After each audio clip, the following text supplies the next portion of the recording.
አንዳንድ ፈጣን ጥያቄዎችን ጠይቅሻለሁ።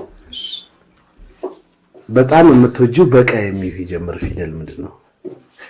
ቀማኛ። ቀማኛ ትወጃለሽ ማለት ነው? ቀለበት ያለሽ ብዬ ጠብቄ ነበር። አይ ቀለበት አልወድም፣ ምክንያቱም ቀማኛ ስልኬ ስለጠፋ ቀማኛ ሰው ይመቸኝ።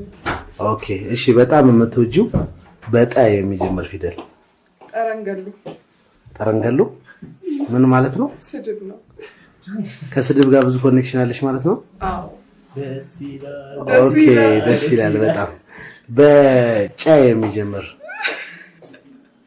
ጨጓራ። ጨበሬቲ ነበር። ስድብ ትወጂል እንዴ? ጨምላቃም አለ። ስለዚህ ቤት ይጽዳልሽ። ጨምላቃ። ኦኬ።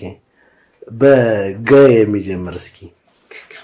ገገማ። በጣም ስድብ ላይ ግን ጥሩ ነሽ። እሺ ከዚህ ጨዋታ እንውጣና በህይወትሽ በጣም ካሳለፍሽው በጣም የምትወጂውን አንድ ቀን ንገሪኝ። በቁጥር የምታውቂው ቢሆን ይመረጣል። አንድ ቀን። የቱ ቀን? ያ ቀን